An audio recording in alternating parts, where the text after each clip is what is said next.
বোন স্নান করে চলে এসেছে, সবজি বানিয়ে দিচ্ছে। আজকে হচ্ছে পটল, গোটা গোটা পটল দিয়ে তোমার হচ্ছে পোস্ত বাটা করতো, তো পোস্ত নেই, আদা জিরা বাটা দিয়ে তোমার হচ্ছে মানে মশলা পটল আর কি, এটা হচ্ছে করবে। তো বোন সেই জন্য পটলগুলো ছিলে ওই দুই দিকের মাথা একটু করে তোমার অল্প একটু করে চিড়ে দিচ্ছে, আর সাইডগুলো একটু অল্প একটু করে বানিয়ে দিচ্ছে, তাহলে ভেতরে তেল ঝাল এগুলো আর কি যাবে। এই যে দেখো এরকম করে করছে আর কি, এটা খেতে কিন্তু বেশ ভালোই লাগে।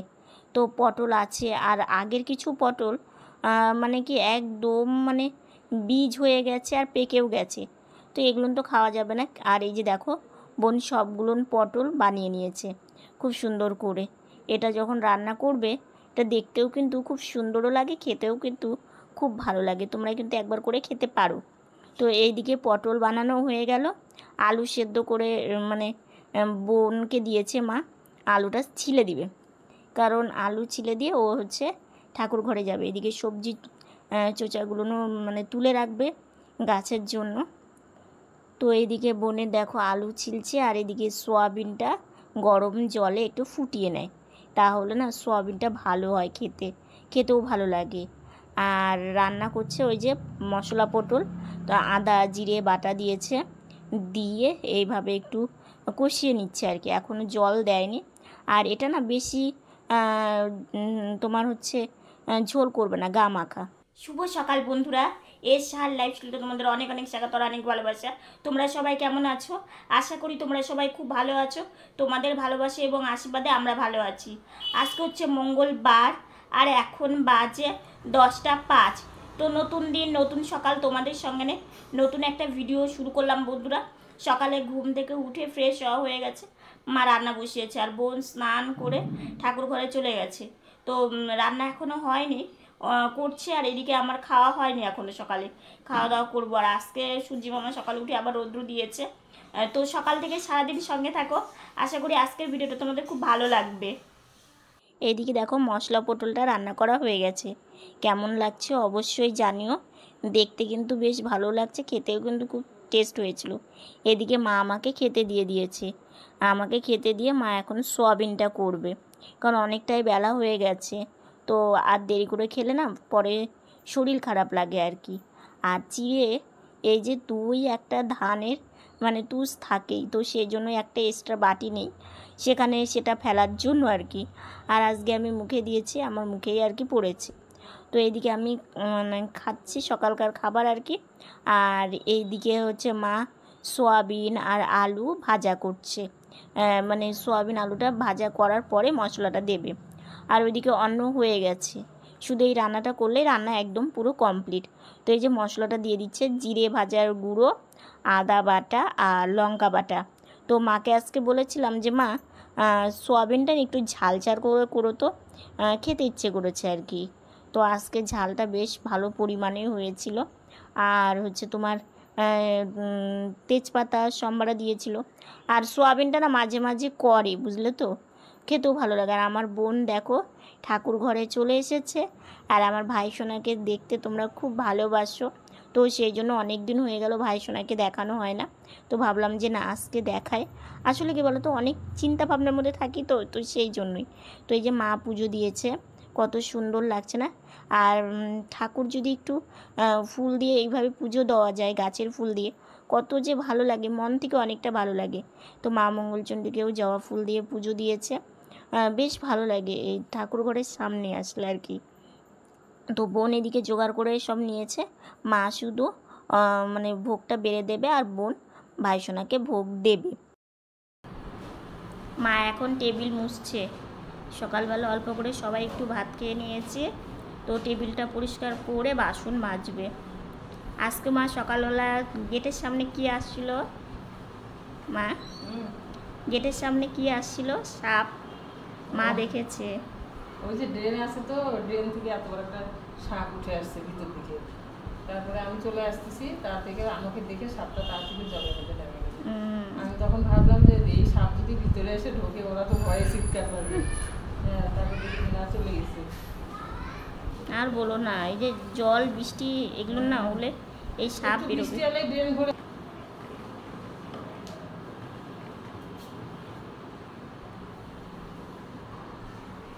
টেবিল মুছে যে এই জায়গাটাও মা একটু মুছে দেয়, কারণ একটু একটু। ভাতটা পরে তো হ্যাঁ। থালা গোছাতে ভাত পরে দুই একটা। এই গেটের সামনে সাপটা এসেছিল। বাড়িতে আসলে কি হতো বলো তো, এমনিতেই ভয় পায়। আর এদিকে দেখো সূর্যি মামা বেশ সুন্দর রৌদ্র দিয়েছে। সকালে 1-2 ফোঁটা বৃষ্টি হয়েছে, তারপরে আবার রৌদ্র উঠেছে। একদিকে ভালো, তাই না? বৃষ্টি হলে গরম কমবে, আর রৌদ্র উঠলে জামা কাপড় শুকোবে। আর এদিকে মা বাসনগুলো মেজে নিচ্ছে। সকালে মাজার একদমই সময় পায় না, এই যে চিড়ে করে, চিড়ের কড়াই এগুলো নিয়ে সব কিছু আর কি মেজে নিচ্ছে। কারণ সকালবেলা মা ভাবে যে এগুলো যদি কাজ করি তাহলে ভাইসোনার ভোগ রান্না করে দেওয়া, তারপরে বোন বেরিয়ে যাবে, তাহলে সব দেরি হয়ে যাবে। তো সেই জন্য মা ভাবে যে এগুলো পরে মাজলেও তো হবে, তো সেই জন্যই আর কি মা পরেই মেজে নেয়। তো এইদিকে মায়ের বাসন মাজা একদম কমপ্লিট হয়ে গেছে, এগুলো এখন ঘরে গিয়ে রেখে দেবে। তো এই যে নিয়ে যাচ্ছে মা ঘরে। আর মাকে বললাম, মা আমাকে একটু বিছানাতে উঠিয়ে দিও, কারণ অনেকক্ষণ বসেছি, বিছানাতে গিয়ে একটু শুয়ে থেকে তারপর স্নানে যাব। তো এইদিকে স্নান করা কমপ্লিট হয়ে গেছে, খেতেও বসে পড়েছি সোয়াবিন আলুর রসা আর মশলা পটল। তো এটা দিয়ে খাবো। আজকে দেখি খেতে খেতে দেরি হয়ে গেছে খুবই, কারণ একটু শুয়েছিলাম আর মা সিঁড়ি ঝাড় দিয়ে দিয়েছে, তো ওই জন্য মা একটু রেস্ট নিতেও দেরি হয়েছে। তো বোন চলে এসেছে, বোন আর আমি একসঙ্গে একটু খেয়ে নেবো একদমই অল্প করে।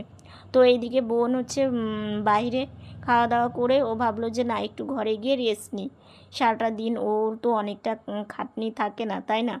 তো সেই জন্য ঘরে রেস্ট নিচ্ছে। তো আমি ভাবলাম বাইরে আর যাব না, একটু বাইরে থেকে ঘুরে আসি বারান্দা থেকে।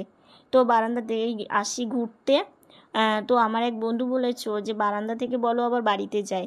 আসলে কি বলো তো, সারাটা দিন মাথাতে অনেক চিন্তা থাকে, যেগুলো না আমি সব কথা বলতে পারি না, জানো তো। তো ওই জন্যই হয়তো বারান্দায় এসে বলতে হয় যে ঘরে যাব আবার, তো সেটা না বলে বলি যে বাড়ি যাব। তো কি করব বলো, কারণ এই যে সারাটা দিন ওষুধ নিয়ে একটা চিন্তায় থাকি, তারপরে নিজের শারীরিক দিয়ে তো চিন্তা আছেই, পরিবারকে নিয়ে চিন্তায় থাকি, মানে একটার পর একটা মানে থেকেই যায়, মানে চিন্তা কোনো সময় মাথা থেকে কমে না। তারপরে নতুন একটা চিন্তা তৈরি হয়েছে দোকান নিয়ে। তো এরকম অনেক চিন্তায় আমাকে থাকতে হয়। বলবো তোমাদেরকে, সবই বলবো, ধীরে ধীরে তোমরা সঙ্গে থাকলে সবই বুঝতে পারবে। তো এখন হচ্ছে ঘরে যাচ্ছি, ঘরে গিয়ে বোন শুয়ে আছে। তো ভাবলাম যে না অনেকক্ষণই বসেছি, এবার আমি গিয়ে একটু শুয়ে থাকি, তাহলে ভালো হবে। তো এইদিকে মা ভাবলো যে আর একটু পরে সন্ধ্যায় লাগবে, একবারে ঘর বারান্দাটা একটু ঝাড়ু দিয়ে নিই। তো মা এদিকে বারান্দাটা ঝাড়ু দিচ্ছে। আর এই বারান্দাটা না চারিদিকে খোলামেলা, তো এত ধুলো বালি আসে, মানে সকালে মা ঝাড়ু দেয় মানে মুছে আর কি, আবার বিকেলে দেখে যে একদম পুরো বালি বালি। তো এইদিকে মা হাত পা ধুয়ে চলে এসেছে রান্নাঘরে। এই যে দুধ মানে জাল দিয়ে নিচ্ছে, ভাইসোনার জন্য ছানা করবে আর কি। ভাইসোনাকে তো সন্ধ্যাবেলা ছানা ভোগ দেওয়া হয়, তো সেই জন্যই তো 2 পোয়া করে দুধ নেওয়া হয়, ভাইসোনাকে ভোগ দিয়ে তারপরে সবাই একটু প্রসাদ পাওয়া হয়, তো সেই জন্যই। তো এদিকে মা দেখো কত সুন্দর করে একটু মানে আঁচটা একটু কমিয়ে দিয়েছে, দিয়ে তোমার ছানার পাউডার দিয়ে অল্প অল্প করে এইভাবে আলতো হাতে নাড়াচাড়া করতে করতে করতে করতে দেখো কত সুন্দর ছানাটা হয়ে আসবে। কারণ যদি জোরে জালটা থাকে না, তাহলে ছানা না একদম ভালো হয় না, জানো তো। তো সেই জন্য মা এইভাবে আস্তে আস্তে তোমার পাউডার দেওয়ার পরে আস্তে আস্তে এইভাবে নাড়াচাড়া করলেই তোমার ছানাটাও হয়ে যাবে। তারপরে ভাইসোনাকে ভোগ দেবে সন্ধ্যাবাতি দেওয়ার পরে। তো বেশ ভালোই লাগে, দেখো কত সুন্দর, তোমাদের সাথে কথা বলতে বলতে দেখো কত সুন্দর ছানাটা মানে কেটে গেল আর কি। তো দেখতেও বেশ ভালো লাগছে দেখো। তো মানে নামানোর আগ দিয়ে তোমার গ্যাসের আঁচটা একটু বাড়িয়ে দেবে, তাহলে পুরো ছানাটা একদম পারফেক্ট রেডি হবে আর কি। তো সেই জন্য এই যে দেখো জল আর ছানা একদম আলাদা হয়ে গেছে, কত সুন্দর হয়েছে। তো ভাবলাম তোমাদের একটু দেখিয়ে নিই। তো সেই জন্য তো আমি একটু রেস্ট নিচ্ছিলাম, আর মা এদিকে এই কাজগুলো একটু করছিল। এগুলো করে মা আবার ছাদে যাবে একটু জল দিতে। সকালে বৃষ্টি হয়েছে, ওই যে 1-2 ফোঁটা বৃষ্টি হলে কি গাছে জল পায়? দুদিন হলো সন্ধ্যাবেলা করে আমি কিছু খাচ্ছি না, কেন আমার কিছু খেতে ইচ্ছা করছে না। ওই চা চিড়া ভাজা কেন যেন খেতে ইচ্ছা করছে না। তো আমি বিকালবেলা একটু অল্প করে ভাত খাচ্ছি, মাকে বলছি সন্ধ্যাবেলা করে কিছু খাবো না, ওইটা খেয়েই হয়ে যায়। খিদাও পায় না, খায়ও না। দিদি ভাইয়ের ওই একই প্রবলেম, ওরও চা চিড়া ভাজা। একদিন তো চা খেয়ে অ্যাসিডিটি হয়ে গেছে, তো তারপর থেকে চা খেতে ভয় পাই।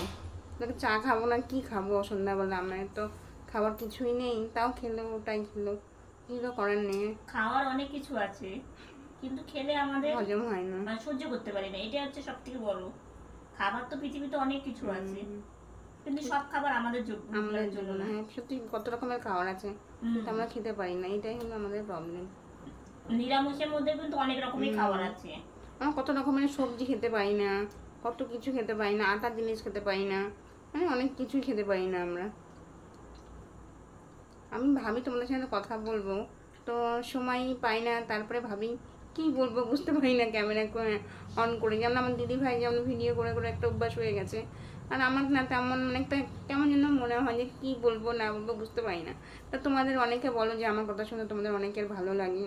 আমি যে না, আজকে অনেকদিন হয়ে গেল তোমাদের সাথে কথা বলি না, আজকে একটু কথা বলি। খাওয়া দাওয়া হয়ে গেল, একটু শান্তি করেও খেতে পারি না, তো কী করবো, খেতে তো হবে, শরীরের জন্য খেতেই হয়, তো সেই জন্যই খাই।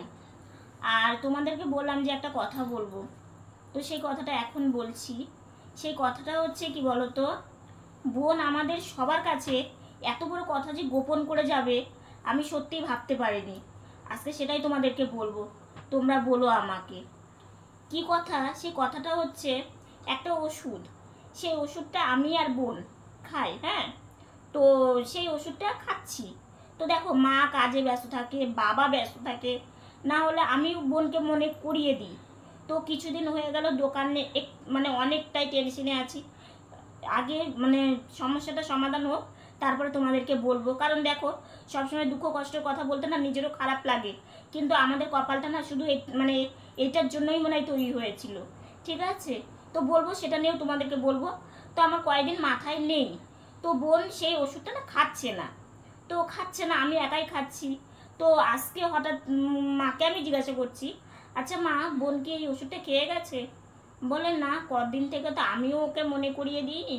ও দেখো সকালবেলা ঘুম থেকে উঠে স্নান করে মায়ের হাতে হাতে একটু সবজি পাতি এগুলো একটু গুছিয়ে দিয়ে ঠাকুর ঘরে যায়। ঠাকুর ঘর থেকে বেরিয়ে একটু মানে নাকে মুখে কোনো রকম খেয়ে ও কিন্তু বেরিয়ে চলে যায় সারাদিনের মনে। তারপর বিকেলবেলা আসে বাড়িতে, এবার বিকেলবেলা আসে কোনোদিনও খায়, কোনোদিন খায় না, খিদে পেলে খায়, না হলে না খায়। তো এবার তারপরে এসে একটু রেস্ট নেয়, তারপরে ও আমার সাথে সাথে একটু আমাকে সাহায্য করে। কারণ দেখো আমি তো একা একা কিছু করতে পারি না। আর তোমাদেরকে বলেছিলাম আমি কীভাবে ভিডিও বানাই, সেটা একটা তোমাদের ভিডিও দিব। তো দেখো একটু ওই যে বললাম আমার মাথার মধ্যে অনেকটা চিন্তা আমার আছে, জন্য তোমাদেরকে আমি সেই ভিডিওটা দিতে পারছি না, তো আমি চেষ্টা করব দিব। তো এবার ব্যাপারটা হচ্ছে আমারও মনে নেই, কারণ আমার মাথাতে অনেক চাপ আছে, অনেকটা চাপ। তো সেই জন্য আমি আর ওকে মনে করিয়ে দিতে পারি না। সেই ওষুধটা বেশ কিছুদিন হলো খাচ্ছেই না। আমি বললাম কি বোন, তুই ওষুধটা কি খাচ্ছিস না? বলে কি দিদি ভাই কি বলবো তোকে, খেলে সবই ফুরিয়ে যায়। তো আমি বললাম দেখ বোন, তোকে কিন্তু মানে তুই কিন্তু বসে থাকিস না, তোকে নড়াচড়া করতে হয়, তোকে বাইরে বেরোতে হয়।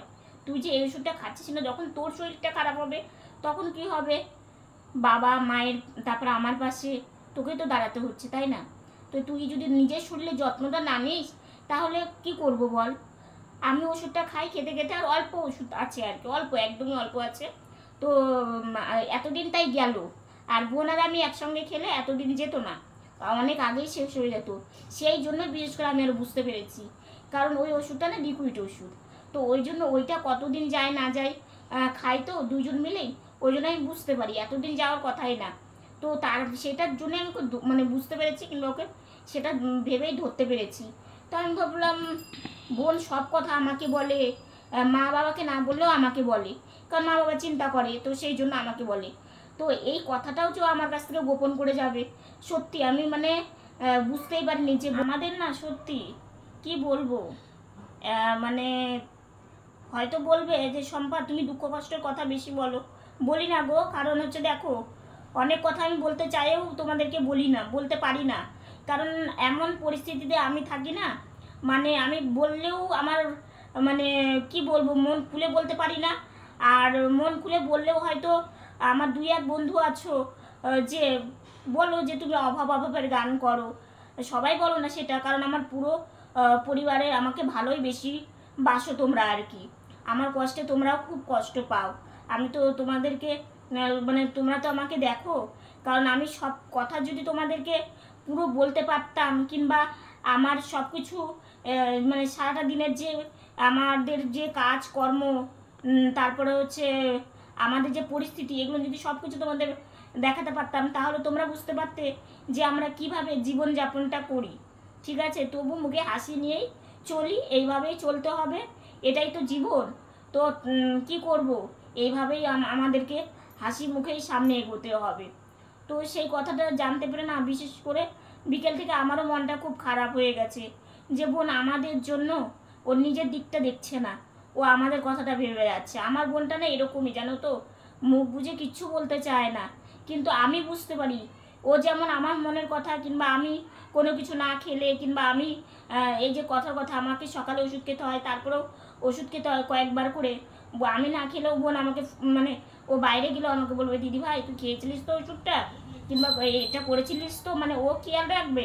কিন্তু আমার বোন খুব চাপা মানুষ, জানো তো, সব কথা মুখ ফুটে বলতেও চায় না, কিন্তু আমি বুঝতে পারি, ওই জন্য আজকে আমি বুঝতে পেরে গেছি। তো ভাবলাম তোমাদেরকে বলি, তো তোমরা জানিও তোমাদের মতামতটা আর কি। তো আজকের ভিডিওটা এতটুকুনি। ভিডিওটা যদি ভালো লেগে থাকে like, comment, share and subscribe করে পাশে থাকা বেল বাটনটা অল করে দিও। তো বন্ধুরা তোমরা ভালো থেকো, সুস্থ থেকো, সাবধানে থেকো। নতুন ভিডিও নিয়ে খুব তাড়াতাড়ি তোমাদের সামনে আসছে। Good night.